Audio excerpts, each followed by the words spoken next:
I would love to. I've been wanting to donate. I'm just not sure how to, so I'm glad you called me. Okay. Because I want to donate $1 million is what I want to donate. Wait. I think my phone, did you say $1 million? Yes, I want to donate $1 million. Does she know? And then I'll let the rest of you guys have it. But then I feel like there's gonna be competition when she hears. That's fine, like friendly competition, no? She's gonna be like, she's finna run it back up. Then may the best girl win. You won't believe this one? Picture this. Sophie Rain just dropped $1 million, yes, a whole million, on Mr. Beast's charity. Can you even wrap your head around that? This isn't just some random donation. It feels like the type of plot twist you'd see in a movie, like we've slipped into an alternate reality. Aiden and Mr. Beast are literally sitting there frozen, staring at each other like, is this real life right now? Meanwhile, Sophie is calm, collected, and dropping lines like it's nothing, saying she's sure about it, she loves the cause, and she truly thinks Mr. Beast is an amazing person. Yes, no, I'm 100% sure. This is an awesome cause. I appreciate everything you do, and you're just an amazing person, and I just want to support this because it's so awesome. Whoa, thank you. That was not what I was expecting. Sophie jumped on Twitter and dropped a bombshell for everyone to see. Her words? Call it dirty money, but I still donated $1 million more than you did. That's savage. And look, I've never been Sophie's biggest fan, but credit where it's due, she stood her ground when it actually counted. Meanwhile, some people were too busy throwing fits or straight up ignoring the moment when real action was needed. The wild part? Her tweet blew up with over 120,000 likes, locking in rare public approval. For once, the spotlight is on her for something that actually deserves applause. Crazy how the ones you least expect are the ones who step up big. And Sophie wasn't about to let her statement fade either. Leroy jumps in with, "Not all heroes wear clothes." And Sophie claps back with a bold, "Yes, sir," like it's her new superhero slogan. The irony is wild. She built her whole brand on OnlyFans, and now the internet's ranking her next to people running into burning buildings. Like, seriously. What's next? A Nobel Peace Prize for services to the timeline. Tell me that's not peak Twitter energy. The joke basically writes itself, and Sophie's out here embracing it like it's some kind of life motto. OnlyFans finally chalks up a W, and I never thought I'd live to say that sentence. Times are wild, man. But here's the craziest part. Her donation officially makes her the top individual donor out of every single creator out there. For once, all that simp money is actually going towards something that might change lives instead of just fueling chaos. And don't get it twisted. I'll never co-sign the way she's glamorized that lifestyle. Pushing it heavy on younger audiences and normalizing stuff that's done decades of damage to women's image. It's anti-feminism wrapped up in designer packaging. But the irony? It's giving Kanye vibes. When someone problematic suddenly flips the script and still ends up in the spotlight for doing something good. You can roll your eyes at the tweets, cringe at the antics, and clown the public image all day, but let's be real, that doesn't erase the fact that Sophie just made a move this massive. You can hate what she stands for, but when someone drops a whole $1 million like it's pocket change, you can't pretend that's not huge. This wasn't some throwaway PR stunt. It was cold, hard cash. Now, for anyone not in the loop, Teamwater is a creator-led charity campaign spearheaded by Mr. Beast, Mark Rober, and other massive names in the game. Their mission? Raise $40 million in just 31 days to bring clean drinking water to 2 million people worldwide. A goal so ambitious it feels impossible. But here's the kicker. They've teamed up with WaterAid, a nonprofit that actually builds and maintains long-term water systems in the communities that need it most. So yeah, 31 days, $40 million, and the hope of giving millions safe, reliable water for the very first time in their lives. That's history in the making energy right there. This time, we want to raise $40 million to give 2 million people in need access to clean water for decades. Clean water is the most fundamental thing that people need to survive and thrive. We can't achieve this without you. We want to create the biggest water campaign to ever exist in history. And the way we're going to deliver this clean water to 2 million people for decades is by working with the nonprofit WaterAid. They've got a platinum seal of transparency from GuideStar, and they've been doing this for over 40 years. 2 million people out there there whose lives will be transformed by what we decide to do right now. And we only have the month of August. That's 31 days. This will be an absolute sprint. This ain't your average charity run where a couple of influencers toss a check for clout and dip. Teamwater came strapped with some serious firepower. YouTube, Google, Kick, TikTok, actual multinational giants dropping real money on the table. This isn't just creators flexing their pockets, it's billion-dollar corporations, rival platforms, and everyday people all pushing in the same direction for once. And that's what makes it wild. It's not about brand beef or algorithm wars this time. It's about stacking every resource, every audience, and every single dollar into something way bigger than any one of them. For once, the internet's not just screaming into the void, it's building something that might actually change lives in a massive way. Here's the kicker though, in less than 24 hours, this campaign cleared over $5 million, enough to fund entire clean water systems for hundreds of thousands of people already. That's insane. That's not just momentum. That's the type of spark that can flip a charity push into a full-blown movement. And if this is just day one, imagine the chaos when the numbers keep climbing.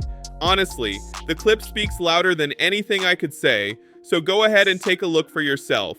Hey guys. What's up, guys? I'm part of Team Water. We are so excited to join Team Water. Team Water. Team Water. Let's go, Team Water. I'm on Team Water. Team Water. 1 in 10 people don't have access to clean water. But this is a fixable problem that you can help solve. Thousands of your favorite creators, the biggest YouTube collab of all time. With a combined 300 billion followers, our mission is to raise $40 million. $40 million. To get 2 million people access to clean water. 2 million people per decade. So every dollar donated equals clean water for one person for an entire year. Let's head over to teamwater.org. Go click the link below. Because water connects us all. Let's go, let's go, let's go. Mr. Beast didn't just sit around waiting for the cash to roll in. He went full savage mode on national TV. On NBC's Today Show in front of millions, he straight up called out billionaire Ken Griffin, the CEO of Citadel, to put his money where it actually matters. And guess what? Griffin didn't flinch. He didn't toss out some tiny PR-friendly check either. He dropped a jaw-dropping $2.25 million on the spot, instantly snatching the top donor crown. That's not just a flex, it's a power move that throws down the gauntlet for every other billionaire watching. Who's stepping up next? Team Water, with viewers watching right now, is there anybody you want to challenge to get involved? I say we shout out Mark Cuban. Okay. And Ken Griffin, you got a lot of money. And Ken Griffin and Mark Cuban. Mr. Beast lit up his very first charity stream and turned it into straight up history in one single night. He pulled in over $12 million live, smashing the record for the most money ever raised in a charity stream. And before the cameras even cooled down, the total shot up to a mind-blowing $15 million. One stream, one night. $15 million for clean water. That's not just a win for Team Water, that's a mic drop for the entire creator world. And in true Jimmy fashion, the marketing genius wasn't done. He unveiled a top 100 donor leaderboard for Team Water. Suddenly, it's not just about giving. It's about watching your name climb next to celebrities, corporations, and billionaires. He turned charity into the internet's most competitive and impactful game, and people are eating it up. But here's what really matters. This isn't just another viral fundraiser that fizzles once the hype cools. This is real, tangible change measured in villages getting clean taps for the very first time, kids not having to walk miles for dirty water anymore, and entire communities finally breaking cycles of illness and poverty. It's that rare kind of movement where creators, corporations, and regular people are all in the same lane, driving toward one massive goal. Strip away the cameras, the leaderboards, the hype, and what's left is millions of lives changed forever. That's not just a campaign, that's legacy material most fundraisers can only dream of. Back to Sophie Rain. Yeah, she dropped a massive, legit, generous donation and deserves her flowers for that. But don't get it twisted. It hasn't all been smiles and kumbaya when it comes to her and the Bop House crew. So here's the tea. Sophie Rain dipped from the Bop House. Now, how does that affect your daily life? Spoiler, it doesn't. But judging by the way some people are reacting, you'd think her moving out just shook the global economy. At the end of the day, it's just another influencer packing bags and changing addresses. Still, the internet's spinning it like we all need to prep evacuation plans. It kicked off with a TikTok where Sophie tossed shade at the Bop House girls for instantly unfollowing her the moment she left. No goodbye text, no nothing. Cold move, and Sophie made sure the whole world caught it. I was a little like yeah, the whole time while I was there. And come on, this is Sophie we're talking about, so why stop at just one TikTok? Of course, she's got to milk every last drop out of the situation. So boom, another TikTok drops, all about how she's living her best life and glowing ever since ditching the Bop House. Basically, her not so subtle way of flexing that she's thriving without them. But here's where it gets messy. Right after bragging about how amazing life is post-Bop House, she switches lanes and posts about how 8 months of being together disappeared in just 24 hours. Like, pick a lane, Sophie. Are we watching an actual heartbreak unravel or just another scripted twist to keep the algorithm addicted? Either way, the contradictions are loud. I simply stopped hanging out with people that just don't make me feel good. And of course, Camilla wasn't about to keep quiet. She hopped on her own podcast and threw shade at Sophie's exit from the Bop House. She never dropped a name, but the delivery was so passive-aggressive, everybody knew exactly who she meant. You can't play the clip here for obvious reasons, but trust me, the tone said it all. Now here's where it gets messy. Sophie's been claiming she's happier since walking away, acting disappointed that the girls forgot her like it was all over. But then, bam! Rumors pop up of her allegedly shopping with those same girls. And in an interview, when asked point blank if she left, Sophie insists she's still friends with them.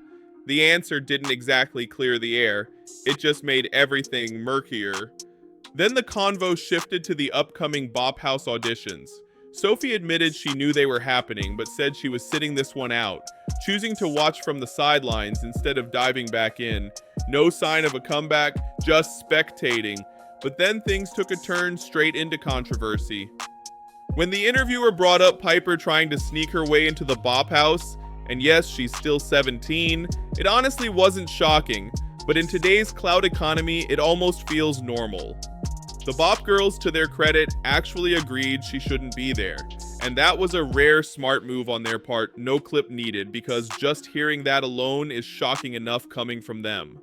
But then came the elephant in the room, Camilla's absence. Sophie didn't hold back, saying, "She's always unavailable," and you could feel how personal that jab was.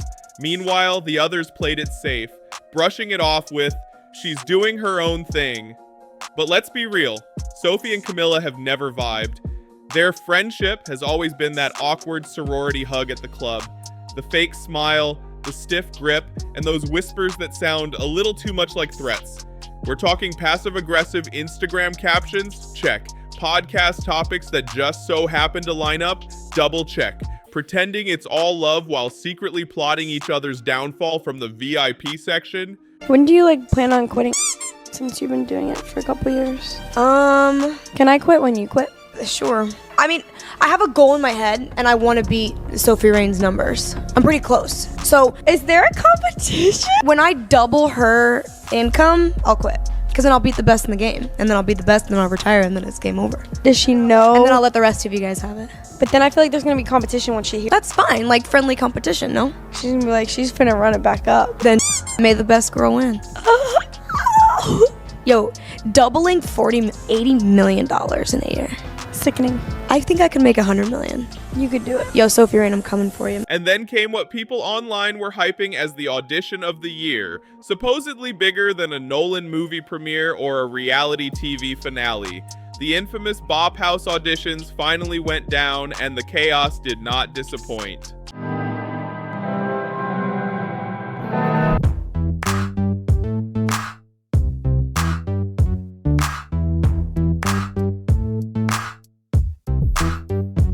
And finally, drum roll for the grand reveal of Sophie's replacement.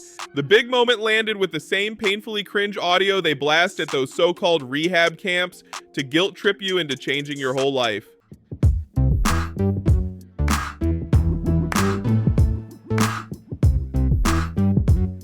Say what you want about Sophie, love her or hate her, but she's hands down one of the biggest problems with the modern internet.